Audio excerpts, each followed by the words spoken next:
This is an extremely small PC, actually even smaller than the Mini ITX system I built before. But with a size this compact, there are trade-offs. No matter how much money you spend, even thousands of dollars, you still can't fit a full-size graphics card inside something like this. So the question is, how do you game on a PC this small? I've already tested it in real-world scenarios, but I'm not going to reveal that just yet. Stick around and keep watching, and we'll find out together. And this right here is the ASRock Desk Mini X 300 AMD, an incredibly compact PC, small enough to fit in the palm of your hand. This system was designed to replace bulky ATX desktops, while still delivering better performance than many budget laptops on the market today.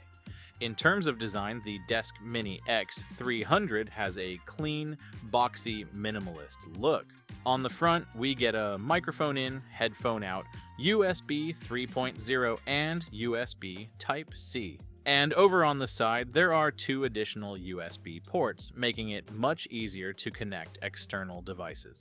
Around the back, the Desk Mini X 300 still comes with all the essential ports you'd expect, including Gigabit Ethernet, USB 2.0, USB 3.0, VGA, HDMI, DisplayPort, and the power connector. Realistically, the I/O selection isn't huge, but for my use case, this is more than enough. The ventilation mesh is also quite open, which helps the system run for long periods of time without overheating, a big plus for a PC this small. Now let's go ahead and open it up to see what's inside. Do you guys see the size of this motherboard? It's actually smaller than a Mini ITX board. Even though it's designed to maximize space efficiency, the functionality is still pretty complete. Right here, we've got a CPU cooler, and it's very small. And honestly, I'm a little skeptical about whether it's enough to properly cool the CPU inside. Next to that, we've got 2 RAM slots, already populated with SODIMM memory, the same type of RAM you'd normally find in laptops. Specifically, these are 2 8GB DDR4 sticks running at 3200 MHz for a total of 16 GB. On top of that, the system comes with an NVMe.2 slot, and there's already a 1TB SSD installed. Looking a bit closer underneath the SSD, we also get a dedicated slot for a Wi-Fi card. Down at the bottom of the motherboard, there are 2 proprietary SATA connectors, paired with 2 2.5-inch drive bays. A pretty smart design from ASRock. Now I'm going to remove the cooler to see what CPU is inside, and here we have the Ryzen 3 2200G, a very popular chip for a lot of people. This CPU features 4 cores and 4 threads, with a boost clock up to 3.7 GHz, and it comes with integrated Radeon Vega 8 graphics.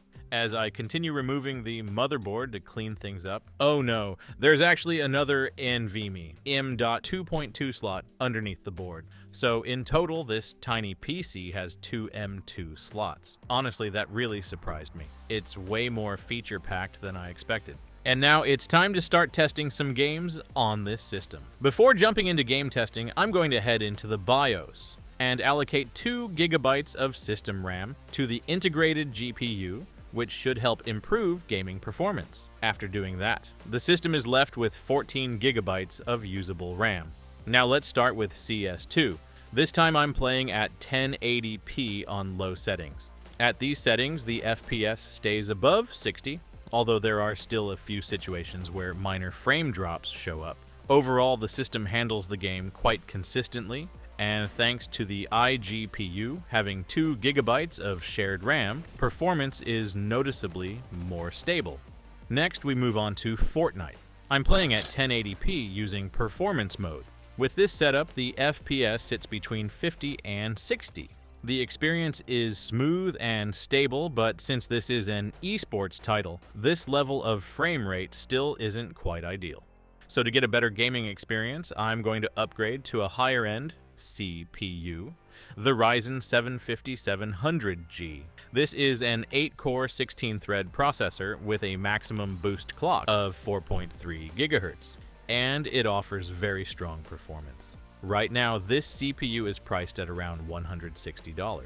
So the question is, how does it actually perform in real-world gaming?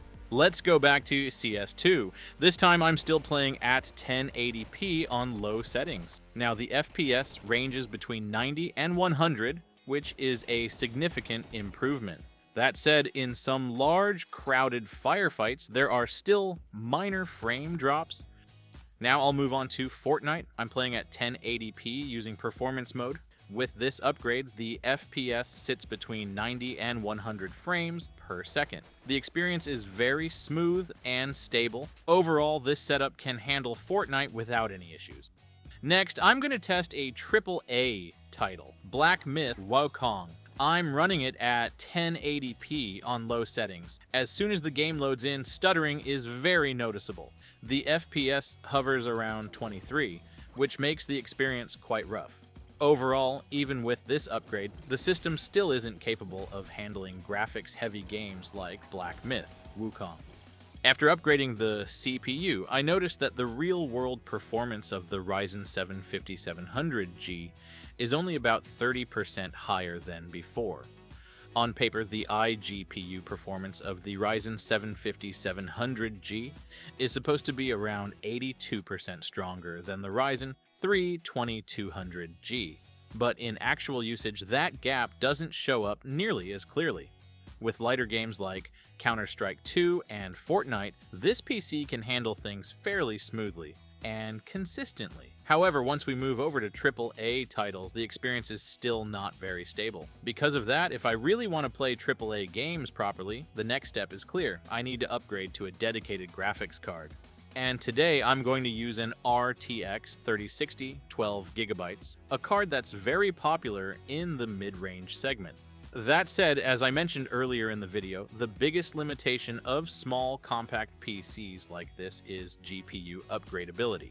The biggest challenge with this system is that it doesn't support a PCIe X16 slot. On the other hand, it does come with two M2 slots. So to make this work, I'm going to use an M2 to PCIe adapter to connect the dedicated GPU. Of course, this approach has its drawbacks. Because of the limited bandwidth, performance here is only equivalent to PCIe X1, which is significantly lower than a standard PCIe X16 slot. On top of that, I'll also be using a separate power supply to deliver power directly to the GPU.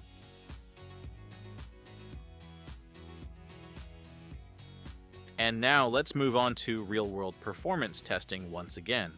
Let's start with Black Myth Wukong. I'm playing at 1080p on low settings with DLSS enabled. With this configuration, the FPS stays between 40 and 50 frames per second. However, to reach this level of performance, the RTX 3060 is running at around 97% load.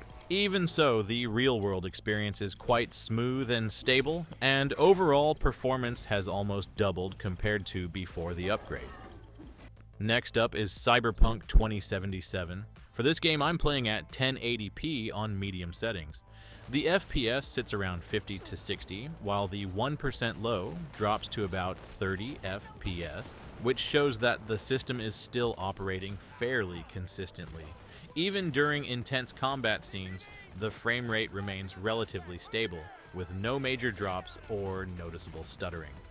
Now let's go back to Counter-Strike 2. I'm playing at 1080p on medium settings, and with this configuration, the FPS stays above 180 at all times. In less demanding scenes, it frequently goes over 200 frames per second. With this level of performance, it's safe to say that Counter-Strike 2 runs extremely well on this system. And finally, we have Fortnite. I'm playing at 1080p using DirectX 12. The FPS ranges between 150 and 160, and it remains stable even during heavy fights with lots of effects. Overall, with the performance we're seeing here, this setup can easily handle fast-paced esports shooters. After going through 3 upgrade stages, it's clear that when relying on the iGPU, this system is best suited for lighter esports titles, but it's still not enough to fully step into the AAA gaming world. However, once we add a dedicated GPU, even though this system can't fully unleash its performance due to the M2 adapter limitation, the real-world experience is still far better than before. Personally, I actually think this conversion solution is quite impressive. It opens up new possibilities for motherboards that don't have a PCIe X16 slot, allowing them to run AAA games at a perfectly acceptable level. That said, the biggest drawback is still power delivery. The setup is fairly complex, and it's not really ideal for long-term use. If you found this video helpful, don't forget to like, subscribe, and turn on notifications.